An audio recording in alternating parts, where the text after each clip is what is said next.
Halo Kang Teteh semuanya, selamat datang di Berbincang di Zona Semanda, sebuah ruang diskusi yang mengupas Semanda secara mendalam dan terpercaya. Saya Asya akan menemani Akang Teteh semuanya dalam beberapa menit ke depan. Di samping saya sudah ada tamu spesial, tamu perdana kita, yaitu Bapak Wakasda Kesiswaan SMA Negeri 2 Kuningan. Bapak boleh perkenalkan dirinya dulu? Baik, mungkin sedikit Bapak ralat ya, bukan Waka, karena Pak Ade, Bapak Tubidnya di kesiswaan. Untuk tahun ajaran 2024-2025 ini, Bapak sebagai Tubid kesiswaan, Alhamdulillah, Bapak mengajar sosiologi untuk SMA 2 ini, di SMA 2 ini sejak 2018 ya, mutasi dari Cirebon. Cukup benar. Oke. Bapak selain menjadi kesiswaan, Bapak mengaku guru mapel mungkin? Iya, seperti tadi Bapak sampaikan, Bapak selain di kesiswaan, yang tugas pokoknya tentu sebagai guru, Bapak mengampu mata pelajaran sosiologi di kelas 11 dan 12. Akhir-akhir ini kesibukannya apa sih Pak? Cukup padat juga ya, apalagi dengan informasi-informasi terkini. Selain Bapak mengajar, di sisi lain kan kelas 12 dalam proses akhir nih, harus menuntaskan pelajaran sebelum melakukan penilaian akhir jenjangnya. Kalau dulu disebut ujian sekolahnya. Kemudian rutinitas ngajar di kelas 11 juga kegiatan-kegiatan yang berkaitan dengan kesiswaan, baik itu yang rutinitas tiap hari memantau kedisiplinan siswa, juga berkaitan dengan kegiatan program kerja OSIS yang dilaksanakan, yang belakangan hari memang membutuhkan perhatian yang cukup besar lah. Pak, boleh ceritain nggak Pak? Sedikit tentang latar belakang Bapak dan bagaimana perjalanan Bapak selama di sekolah ini. Kalau sebagai guru, sebenarnya di Semanda Bapak baru mulai awal tahun 2018 ya. Tapi sebelum di Semanda, Bapak sempat diberikan tugas amanah di SMA, salah satu SMA di Cirebon. Kemudian karena memang Bapak asli Kuningan, rumah, istri anak juga di Kuningan, akhirnya ketika di Semanda ada yang pensiun, Bapak coba mengajukan dan alhamdulillah diterima bagian dari keluarga besar Semanda Kuningan. Memang dulu zaman Bapak sekolah sempat berharap bisa diterima di Semanda gitu, tapi ternyata pilihan pertamanya tidak masuk, Bapak masuk di pilihan kedua, tapi ternyata Tuhan menjawab setelah sekian tahun dalam bentuk bukan sebagai siswa tapi sebagai gurunya. Ya. Seperti itu. Pak, pasti banyak tantangan-tantangan yang sudah Bapak lewati ya Pak. Tantangan-tantangan terbesar apa yang Bapak hadapi dalam menjalankan tugas di Semanda? Pertama Bapak masuk di Semanda itu kan tentu seperti kebanyakan masyarakat lainnya, asumsinya bahwa SMA 2 itu sekolah yang luar biasa di mata masyarakat, telah melahirkan berbagai generasi-generasi yang berhasil sukses. Jadi di mata masyarakat memang dulu terkenal sebagai sekolah favorit, sekolah yang unggul gitulah. Tentu itu menjadi sebuah tantangan tersendiri bagi Bapak ketika pertama masuk ke Semanda, harus bisa juga menjaga apa yang menjadi tradisi keunggulan dari SMA 2 itu yang menurut Bapak cukup berat, harus konsisten, bukan semata-mata karena kewajiban Bapak sebagai gurunya, tapi memang ya tuntutan untuk bisa menjadikan siswa-siswa Semanda memang selalu yang terbaik gitu harapan. Oke. Pak, sebagai guru pasti banyak banget pengalaman unik sama murid-murid ya Pak, apalagi sudah bertahun-tahun Bapak ngajar di sini. Ada nggak sih Pak pengalaman yang menurut Bapak itu lucu, inspiratif, atau bahkan mungkin bikin haru gitu? Boleh ceritain dong Pak? Memang siswa itu kan tidak sama gitu ya, karakternya berbeda. Tiap tahun berubah-ubah. Sekian ratus orang, di antara itu ya banyak sekali sih pengalaman-pengalaman yang menurut Bapak sangat berharga gitu. Bahkan mungkin bisa dikatakan Bapak belajar dari siswa gitu, karena Bapak sendiri sebagai manusia tentu banyak kekurangannya. Ada di mana siswa yang mungkin di bidang katakanlah akademik biasa gitu, tapi ternyata setelah proses pembelajaran dijalani, ternyata anak tersebut memiliki kelebihan-kelebihan di bidang lain gitu. Tidak semata-mata bahwa akademik lah yang paling utama gitu. Hal-hal yang lain bahkan dari sisi soft skill gitu loh ya. Mungkin kedekatan. Kadang ada yang mungkin secara katakanlah proses pembelajaran mungkin biasa saja. Tapi dia begitu sikap, tutur kata, sikapnya, perilakunya begitu menurut Bapak sangat santun, sangat luar biasa di zaman-zaman katakanlah seperti sekarang yang kesannya kadang orang cenderung individualis gitu. Ada yang juga begitu akrab, dekat, bukan semata-mata dia sebagai seorang guru misalkan, tapi kadang memposisikan sebagai bahkan ada yang pernah menyebut sebagai ayah, ada yang menyebut ya mungkin dalam konteks pertemanan juga kesannya mungkin bagi Bapak sih nggak masalah ya, sepanjang mungkin batasan-batasan juga ada lah seperti itu.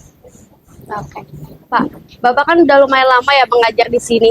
Kalau dibandingkan dengan murid zaman dulu dan sekarang, apa sih perubahan yang paling mencolok? Apalagi sekarang kan sudah di era teknologi yang semuanya serba cepat ya, Pak. Ya.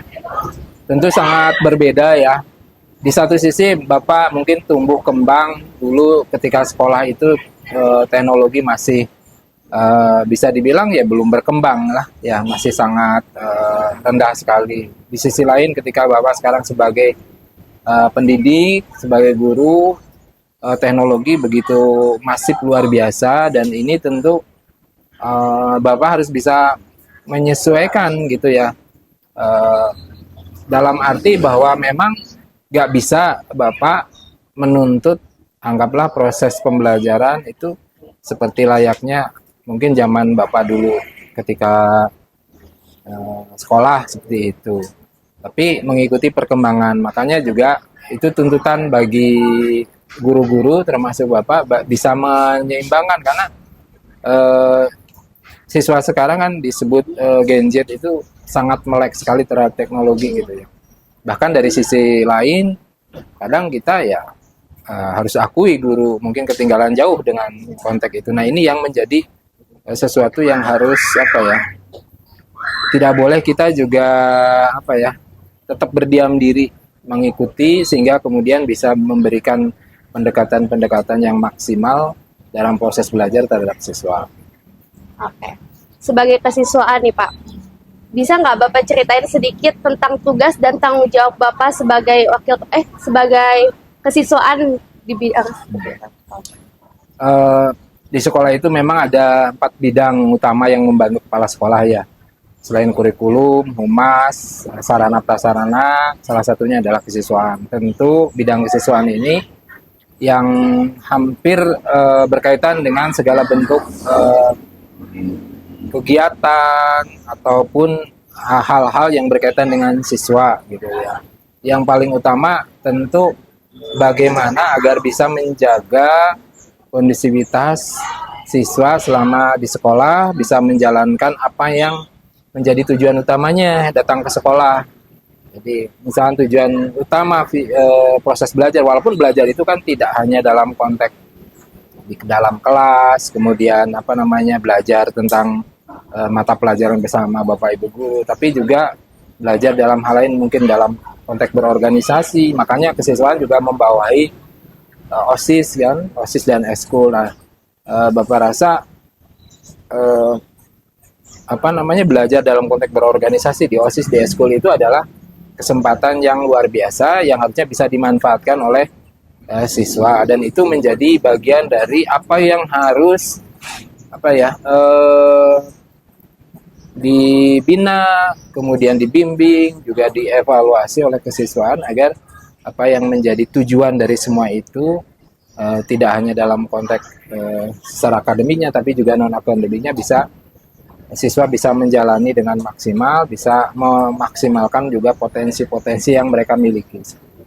Oke. Pak, apa tantangan terbesar Bapak dalam menegakkan tata tertib di sekolah? Karena kan sekarang di depan biasanya pagi-pagi sudah banyak yang mungkin sepatunya diambil gitu. Ya, Kalau bagi Bapak sebenarnya tantangan terbesarnya adalah konsistensi ya. Konsistensi khususnya bagi Bapak pribadi untuk bisa selalu menerapkan tentang regulasi atau tata tertib gitu aturan main yang ada di SMA 2. Bahkan lebih dari itu Bapak merasa contoh atau teladan itu juga sangat penting gitu. Karena jangan sampai misalkan hari ini kita coba mendisiplinkan anak tapi besok bebas seperti itu. Nah, itu tantangan terbesarnya bahwa misalkan contoh dalam konteks masuk ya sekolah sesuai tata tertib, misalkan kita masuk jam 7 ya.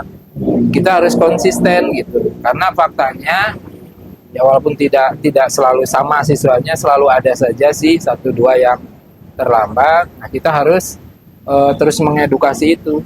Jadi tidak boleh katakanlah mungkin menyerah lah, tidak boleh.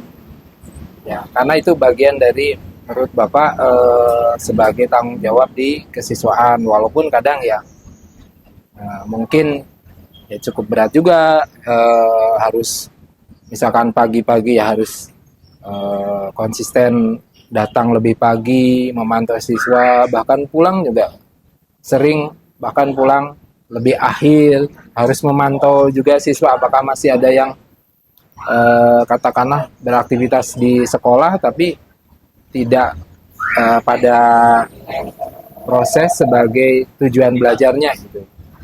Nah itu, jadi kesimpulannya sih menurut Bapak intinya konsistensi untuk kita selalu mengajak siswa untuk disiplin, karena pada hakikatnya yaitu bagian dari proses pembelajaran juga sebenarnya gitu. Dan Bapak harap ya ini juga harus dipahami oleh siswa, dalam arti ya siswa juga harus konsisten ketika ada aturan main, tata tertib yang ada di Semanda, ya jalankan dengan konsisten. Misalkan rambut udah panjang, ada waktunya dipotong ya dipotong gitu. Nanti kalau mau panjang gondrong ya ada waktunya, misalnya setelah lulus kuliah. Ada Bapak sendiri pernah ya rambut gondrong sampai sebahu itu pernah, tapi itu waktu kuliah. Memang tidak ada larangan, tapi waktu sekolah SMA tidak boleh, tidak diperkenankan, ya harus komitmen gitu, konsisten sesuai aturan. Sebagai kesiswaan kan Bapak pasti sibuk banget ya Pak. Gimana cara Bapak membagi waktu sekolah dengan keluarga gitu? Yang paling utama tentu Bapak maksimalkan di waktu libur gitu. Sabtu Minggu itu kan memang libur ya kalau dalam konteks sebagai pegawai. Walaupun ada sih momen-momen di mana kalau sesekali kegiatan yang harus dipantau karena dilaksanakan di hari libur ya, itu bagian dari tanggung jawab ya, Bapak harus komitmen juga untuk itu. Tapi ketika itu dalam proses hari kerja ya Bapak tentu mengutamakan kewajiban menjadi tugas ya sebagai guru, sebagai kesiswaan. Karena kebetulan juga Bapak istrinya juga kerja pulang sore, anak-anak juga alhamdulillah sudah sekolah. Ya bisa dibilang beraktivitas masing-masing. Kecuali hari Minggu itu Bapak coba maksimalkan minimal dengan olahraga bareng, jalan, atau ya setidaknya mengunjungi ke rumah orang tua atau saudara atau sesekali ya barangkali nonton bareng. Terus suka ngerasa kesel nggak sih Pak, misalnya kayak pengen pulang lebih cepet nih, lebih awal sama seperti guru-guru lain, tapi harus memantau siswa sampai sore gitu? Bapak niatnya awal ketika dikasih amanah sebagai kesiswaan, Bapak sudah tahu bahwa resikonya katakanlah apa yang harus jadi ketika Bapak dari awal sudah tak paham gitu loh tentang apa resikonya, apa yang harus dihadapi ya. Alhamdulillah selama ini ya sepanjang memang Bapak sih berdoanya selalu sehat gitu lah ya. Jadi tidak masalah gitu lah ya. Walaupun kadang harus pulang sore. Karena memang ya bagaimanapun dikasih amanah ya harus tanggung jawab gitu ya. Itu juga kan tidak tiap hari lah, mungkin waktu-waktu tertentu kalau memang dibutuhkan ya.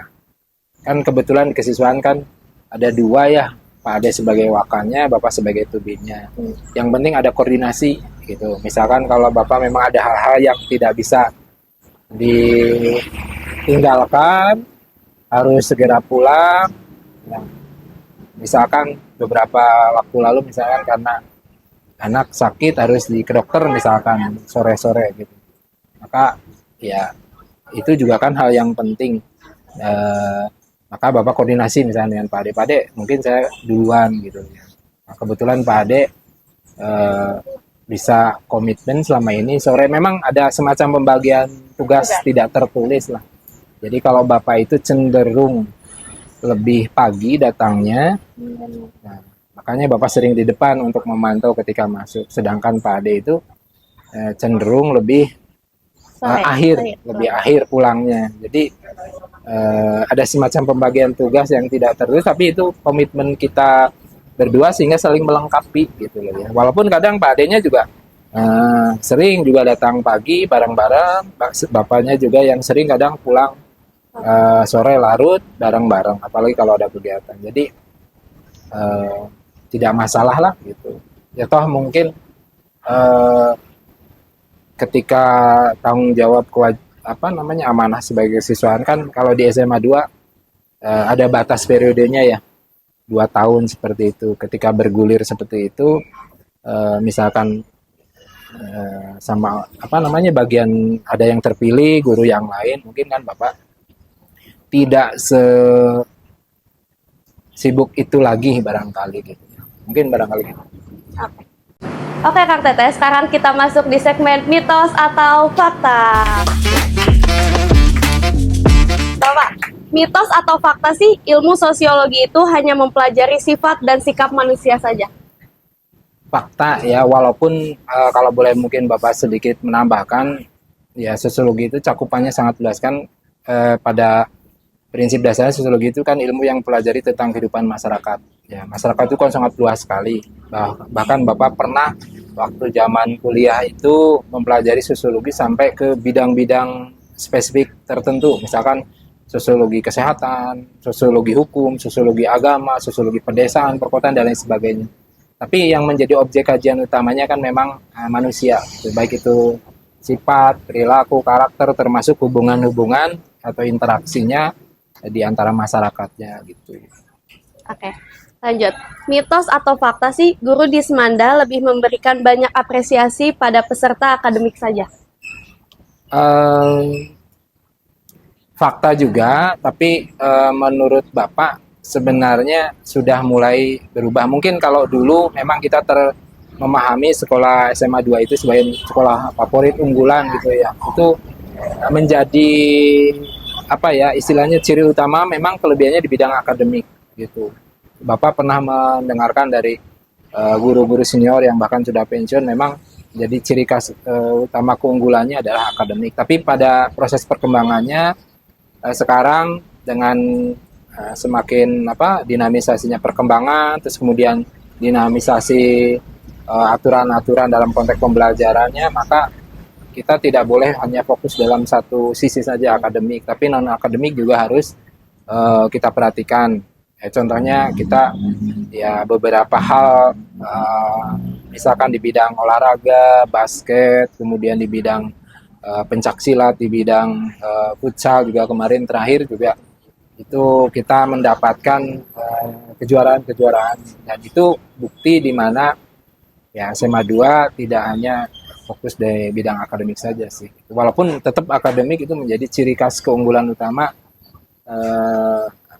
siswa yang memang pengen masuk ke SMA 2 itu pasti rata-rata pengen kuliah melanjutkan ke jenjang perguruan yang lebih tinggi, dan itu didukung salah satunya oleh akademik gitu yang harus lebih bagus. Oke. Mitos atau fakta? Kesiswaan harus selalu punya sikap yang tegas? Fakta juga gitu ya, karena kesiswaan sekali lagi seperti tadi disampaikan bahwa yang menjadi tanggung jawabnya kan berkaitan dengan kegiatan-kegiatan siswa. Salah satunya bagaimana kita bisa menegakkan ya kedisiplinan dengan dasar tata tertib aturan sekolah. Nah, tentu itu bisa dilaksanakan kalau kita komitmen untuk tegas dalam arti gitu. Kan nggak bisa hukum atau aturan itu diterapkan istilahnya apa? Fleksibel gitu ya. Tidak tegas. Nah, itu nanti akan kacau gitu ya. Walaupun Bapak sendiri sebagai pribadi berusaha untuk bisa menempatkan diri gitu. Kalau posisi Bapak sedang dalam posisi kesiswaan, harus mentertibkan, harus mendisiplinkan, ya Bapak harus tegas gitu. Tapi ketika Bapak posisinya sudah modenya istilahnya sebagai guru, nah guru sosiologi, lah tentu beda lagi. Artinya kan tidak boleh kaku gitu dalam proses belajar, apalagi Bapak ngajar sosiologi. Ya Bapak juga mengikuti ibaratnya irama siswa juga. Ya kalau apalagi sosiologi kalau dibawa tegas atau kaku, ya kesannya malah membosankan. Mitos atau fakta? Memiliki figur ayah, suami sekaligus guru yang memiliki jabatan yaitu bagian kesiswaan itu suatu beban yang terus-terusan dirasakan. Di sisi lain bisa dikatakan beban juga ya, tapi Bapak coba mensikapi dalam sudut pandang positif ya, mungkin bukan beban ya. Ini menjadi bagian dari apa yang harus bisa Bapak sikapi dengan bijaksana. Memang di satu sisi sepengetahuan Bapak, ya Bapak dalam sudut pandang sebagai kesiswaan yang harus menjalankan katakanlah tata tertib tanpa pandang bulu siapapun itu, walaupun katakanlah itu anak sendiri yang sekolah di sini. Dan di sisi lain memang kadang Bapak menjadi sebuah kekhawatiran gitu ya, ketika Bapak menegakkan disiplin pada siswa-siswa lain, memang salah sebuah, kalau boleh disebut ketakutan juga enggak ya, artinya sebuah kekhawatiran ketika Bapak anak-anak sendiri misalnya melakukan pelanggaran. Makanya Bapak melakukan pendekatan secara personal sebagai seorang ayah ketika di rumah. Jadi berbicara dia harus memahami bahwa ayahnya itu di sekolahnya selain sebagai guru juga posisinya sebagai kesiswaan, dan itu tolong bisa dipahami. Artinya dipahami itu ada saatnya ayahnya akan mendisiplinkan siswa yang melanggar, maka tidak mau ayah akan mendisiplinkan anaknya sendiri gitu. Itu sama dengan kan istilahnya apa ya, tidak bisa mendisiplinkan orang lain kalau anak sendiri tidak disiplin. Memang ini kadang menjadi sesuatu yang kadang Bapak suka khawatir, tapi alhamdulillah sih sampai hari ini Bapak rasa tidak terjadi yang Bapak khawatirkan, karena Bapak selalu mengantisipasi. Misalkan contoh rambut anaknya udah gondrong, ya Bapak sudah suruh di rumah gitu, cukur gitu. Kalau misalkan ada hal, misalnya mau berangkat ini udah agak siang nih, waktu terlambat udah diingatkan lagi gitu. Jadi alhamdulillah. Tapi kalaupun mungkin sampai indisipliner artinya melanggar, ya Bapak harus komitmen. Contoh gini aturannya, bahwa kalau di SMA 2 itu yang membawa motor itu kan boleh yang bisa parkir di dalam gitu ya, gratis, dengan catatan sudah punya SIM gitu ya. Nah kebetulan anak Bapak kan belum gitu, karena tidak bareng apa namanya tidak bareng, walaupun ini secara aturan kepolisian melanggar ya, karena tidak bisa bareng berangkat, jadi dia menggunakan motor. Tapi ya tidak pernah Bapak istimewakan, artinya sok di dalam gitu. Walaupun ya pernah ditawarkan misalnya sama Pak security, udah nggak apa-apa sok di dalam, tapi saya nggak mau. Bapak berpikir nanti itu hal yang tidak fair, itu hal yang melanggar apa ya, sesuatu yang udah menjadi aturan. Jadi selama ini dia belum punya ketentuan stiker ya, boleh masuk karena punya SIM, boleh parkir di dalam, ya Bapak tidak perkenankan, tetap silakan di luar. Mungkin sekarang udah 17 tahun ya, udah mau bikin KTP, mau bikin SIM ya mungkin nanti baru boleh silakan. Jadi seperti itulah barangkali untuk Pak, ini ada titipan-titipan pertanyaan dari Akang Teteh yang sudah mengisi di Instagramnya Smanda Scoop. Pertanyaan pertama, tanggapan kesiswaan terhadap legalisir organisasi-organisasi yang ilegal. Eh, ini tidak perlu mungkin disebut, sebenarnya sudah paham semuanya juga. Memang sekolah melalui kesiswaan itu kita bahkan tercantum jadi aturannya siswa melarang siswa untuk tergabung dalam organisasi-organisasi terlarang. Ini sebenarnya bukan hal yang baru. Bahkan negara pun ada undang-undang aturan, misalkan contoh negara melarang terlibat dalam misalkan organisasi PKI yang sudah terbukti itu melanggar aturan negara seperti itu. Nah, mengadopsi dari itu sebenarnya sekolah juga melarang untuk siswanya berorganisasi atau berkumpul yang membuat kelompok yang selama ini sekolah sudah menganalisanya, mengidentifikasinya itu kegiatannya cenderung tidak banyak manfaatnya, bahkan justru menimbulkan hal-hal yang tidak baik gitu ya. Walaupun mungkin perlu dipahami oleh yang barangkali belum paham, kelompok tersebut dulu lahir atau berawal dari anak-anak yang sebenarnya pengen pengakuan dalam arti pengen menunjukkan kebaik prestasi lah bagi sekolah seperti itu. Mungkin karena nggak ada wadah dan sebagainya akhirnya membuat seperti itu. Awal-awalnya ya sebenarnya tidak masalah gitu loh ya, artinya berperilaku ya dulu memang awalnya terbentuk itu hal-hal yang dilakukan adalah hal-hal yang positif atau seperti itu. Tapi karena perkembangan mungkin era pergaulan dan sebagainya, ternyata kelompok tersebut diisi anak-anak yang cenderung selama ini banyak melakukan hal-hal yang melanggar aturan. Tidak hanya di sekolah sebenarnya, beberapa kasus bahkan itu melanggar peraturan-peraturan yang berkaitan dengan peraturan di dalam masyarakat. Nah, ya akhirnya pernah kasus misalkan dimintai keterangan oleh pihak kepolisian seperti itu. Kemudian di tempat-tempat tertentu melakukan kumpul, ya minimalnya mungkin merokok, bahkan melakukan hal yang lain yang tidak banyak manfaatnya. Dan ini menurut sudut pandang sekolah, berarti kelompok tersebut sudah tidak banyak manfaatnya, gitu, tidak banyak memberikan kebaikan bagi siswa, bahkan justru akan menularkan hal-hal yang tidak baik. Walaupun mereka kadang punya alasan sendiri, kelompok tertentu pengen jadi supporter atau apa gitu. Padahal kalau tujuannya itu ya silahkan saja, ya tidak ada yang melarang gitu. Jadi sebenarnya bukan masalah organisasinya kelompoknya, tapi kadang perilaku orang yang mengelolanya, barangkali pengurusnya atau ketuanya lah barangkali seperti itu, yang harusnya dia punya tanggung jawab menjadikan atau mengelola kelompok tersebut menjadi kelompok yang baik, yang bermanfaat gitu, memberikan nilai nilai-nilai kebaikan, menjaga nama sekolah, bahkan kalau perlu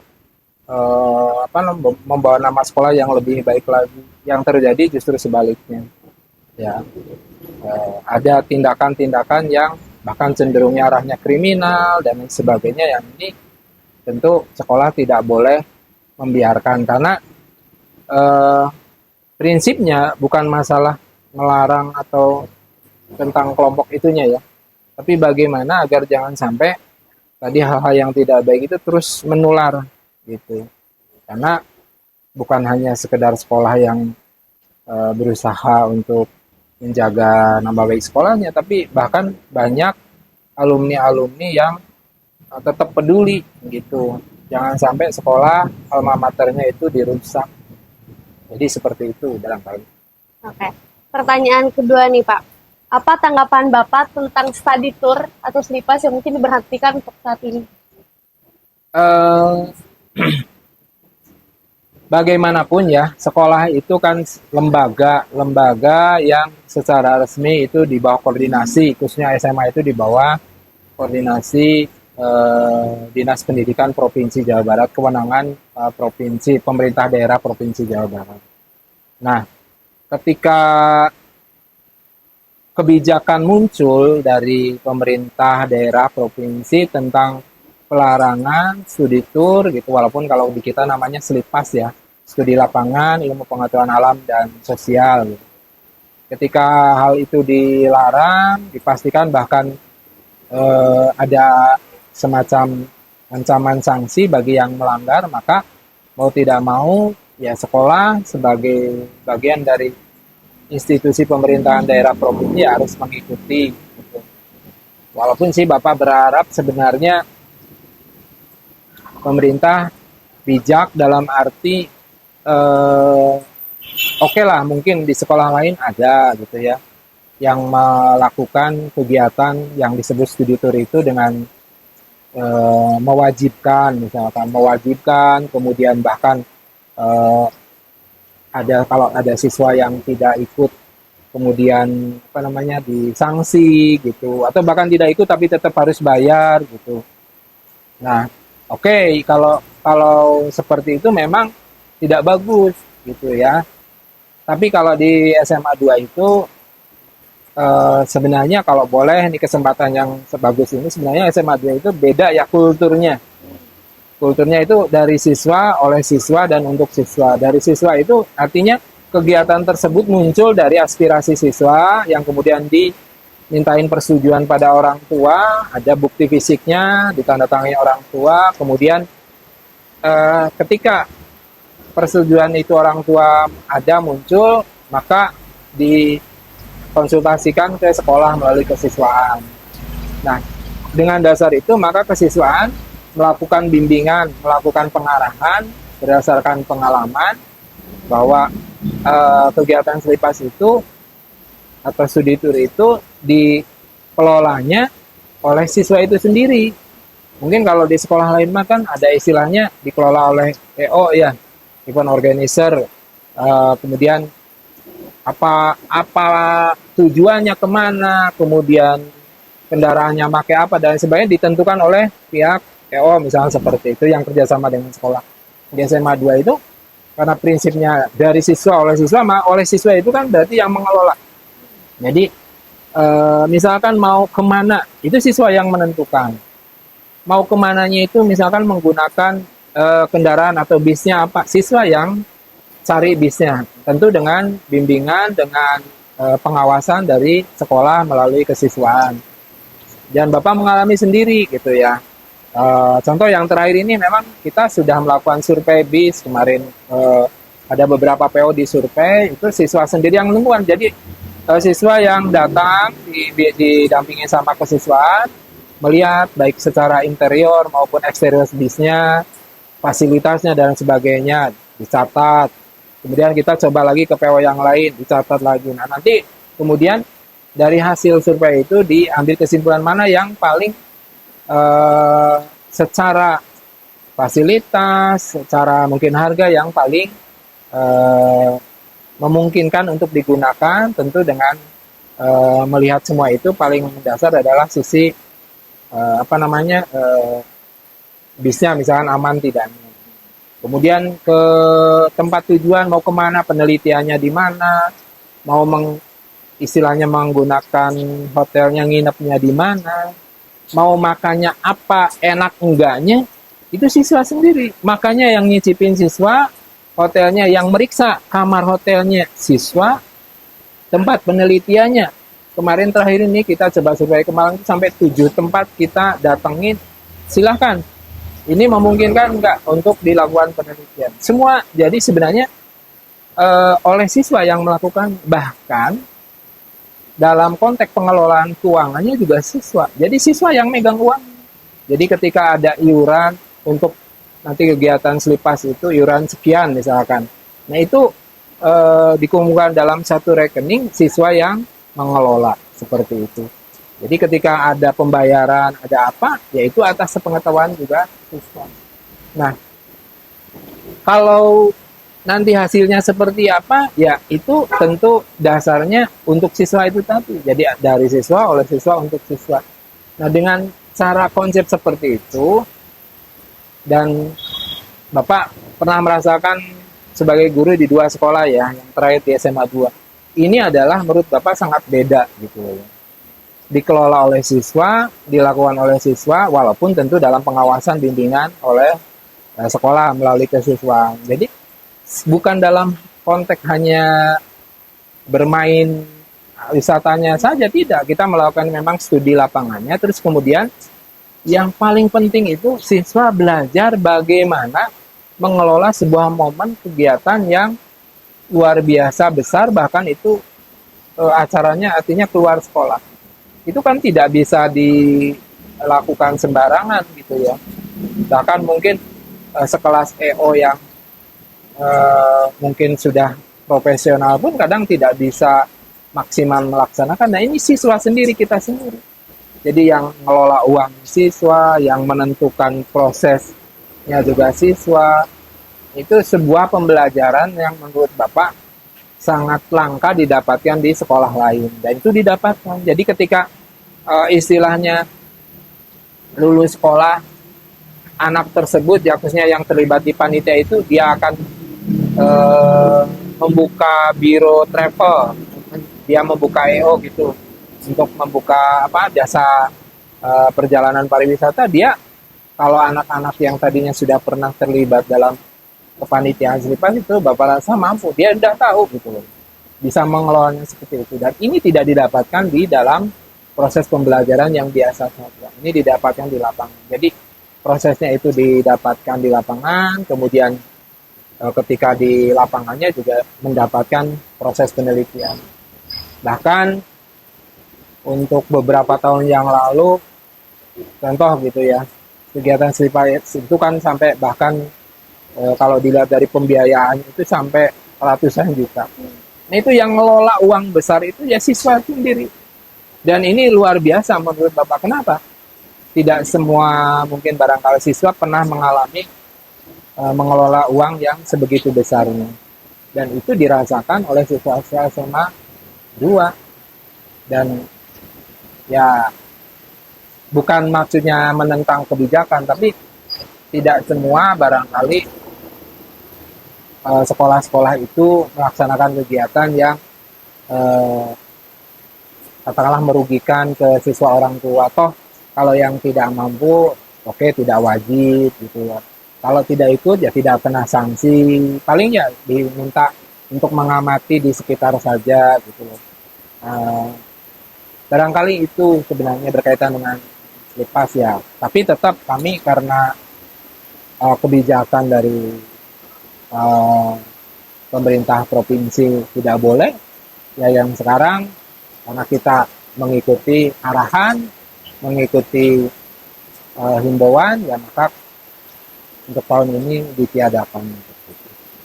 Pertanyaan terakhir nih Pak, mungkin yang sering ditanyain juga sama siswi-siswi, kenapa nggak boleh bawa sunscreen padahal untuk merawat diri, dan sunscreen juga kan bukan make up gitu, Ya. make up. Sebenarnya bukan tidak sukanya siswa, kan memang sebenarnya positif ya, siswa berpenampilan menarik, berpenampilan bersih dan lain sebagainya seperti itu. Tapi mungkin ini kesempatan yang baik untuk bisa disampaikan bahwa bukan semata-mata dilarangnya bahwa ininya ya. Karena contoh gini, dari sepatu. Bapak yakin siswa di SMA 2 itu banyak yang mampu beli sepatu yang mungkin harganya jutaan, bahkan mungkin lebih dari itu gitu ya. Tapi kenapa SMA 2 dari dulu sepatunya harus sama modelnya seperti ini, Warrior seperti itu. Itu ada satu prinsip yang penting yang harus dipahami, bahwa kita itu kebersamaan sama, mau latar belakangnya orang yang berada secara ekonomi, bahkan pejabat. Di SMA 2 itu ya alhamdulillah ya, latar belakang orang tua siswanya itu pejabat ada banyak, pengusaha banyak, notabene-nya bahkan pernah orang terkaya anaknya pernah di sini juga ada, yang dari sisi apa namanya BUMN juga ada dan lain sebagainya lah. Termasuk dari masyarakat yang menengah ke bawah juga ada. Nah, sebenarnya ini bagian dari proses pendidikan bahwa siapapun ketika sudah masuk SMA 2 itu diperlakukan sama, hak kewajibannya sama gitu loh ya. Jangan sampai kemudian memunculkan oh ini mah karena anak pejabat atau ini anak pengusaha sepatunya kelihatan dari sepatunya boleh yang mahal karena mereka mampu. Nah, tentu kalau seperti itu nanti akan muncul bibit-bibit kecemburuan, bibit-bibit apa ya pengelompokan, oh ini mah orang berada barangkali orang kaya, ini mah orang biasa dan sebagainya. Nah, tapi dengan seperti ini sepatu yang sama contoh maka tidak kelihatan gitu dan itu membuat juga orang yang baik yang atasnya tidak sungkan gitu, yang bawahnya juga tidak minder. Akhirnya bersama membentuk kebersamaan gitu. Dan ini menurut Bapak sama prinsipnya berkaitan dengan tadi yang ditanyakan tentang kenapa dilarang bawa skincare. Kan notabene-nya itu ya di zaman kekinian itu barang itu ya ya untuk hal tertentu bukan tidak murah juga gitu ya. Yang itu bisa memberikan sesuatu yang apa namanya kecemburuan juga gitu bahwa ini anak-anak yang mampu beli skincare ini yang gini yang dikhawatirkan yaitu tadi ya tujuan utama dari proses pengen masuk sekolahnya itu malah jadi nomor sekian. Jadi udahlah sekarang mah fokus bahwa pengen belajar fokus belajar. Nanti kalau misalkan pas libur atau udah pulang sekolah atau nanti udah apa namanya udah lulus merawat diri lebih maksimal ya mangga ada usia-usia SMA mah Bapak rasa masih anggaplah kulit juga masih bagus gitu ya, kulit masih dalam kondisi normal apa kalau justru sudah pakai hal-hal yang tidak alami takutnya malah rusak.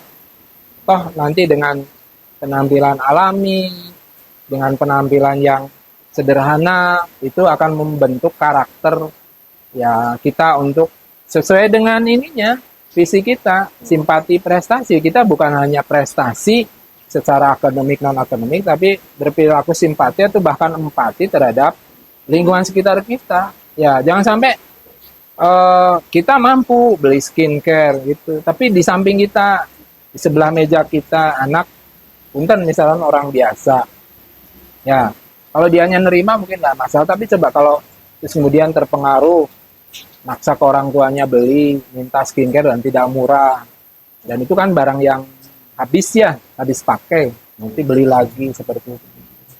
Jadi alasannya seperti itu, bukan melarang biar tampil cantik atau tampil menarik enggak, tapi cantik itu juga kan alami itu juga kan cantik gitu loh, menarik juga sehingga kemudian yang paling utama adalah kebersamaan kita gitu. Tujuan utamanya belajar ya fokus belajar. Ya kalau yang sederhana mah kan juga sekolah masih memperbolehkan gitu ya, yang tidak terlalu apa namanya glamor misalkan seperti itu. Barangkali itu. Oke, Bapak mungkin terakhir, adakah harapan-harapan yang mau Bapak sampaikan buat siswa-siswi di Semanda? Baik, untuk siswa-siswi SMA Negeri 2 Kuningan, pada kesempatan yang baik ini, Bapak pengen menyampaikan bahwa waktu itu adalah sesuatu yang paling jauh, artinya tidak bisa diulang ya. Sesuatu yang sangat berharga, yang tidak bisa kita kemudian kembali lagi. Jadi, manfaatkanlah waktu di sekolah khususnya sebaik mungkin, semaksimal mungkin. Ketika waktunya belajar dengan baik. Tidak lupa, silakan kalian memaksimalkan potensinya melalui wadah-wadah organisasi yang memang positif ya. Di sekolah ada OSIS, ada DPK, ada eskul, ada 28 eskul di SMA 2 itu.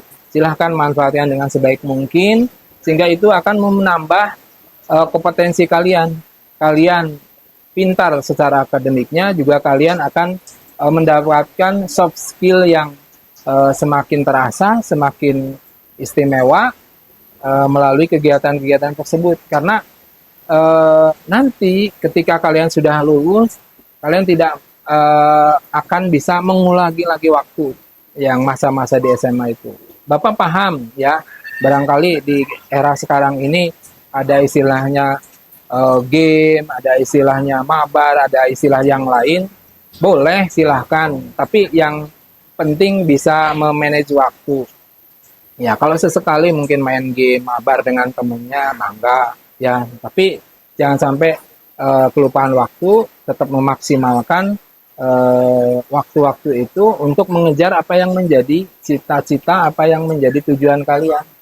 Insya Allah nanti ketika kalian memaksimalkan potensi diri baik secara akademik maupun soft skill yang lain, yang akan merasakan keberhasilannya, merasakan manfaatnya adalah kalian sendiri bersama keluarga, orang tua gitu. Jadi sekali lagi ya, manfaatkan waktu dengan baik, dengan hal-hal yang positif. Jadikanlah tujuan menjadi pribadi yang kelak bisa bermanfaat luas bagi masyarakat banyak. Dengan seperti itu maka ladang ibadah bagi kalian akan semakin terbuka lebar. Barangkali itu ya. Bapak terima kasih telah meluangkan waktunya. Siap. Semoga apa yang kita bahas hari ini bisa memberikan inspirasi atau setidaknya menemani hari-hari akak teteh semuanya. Sampai jumpa di lain episode. Dadah.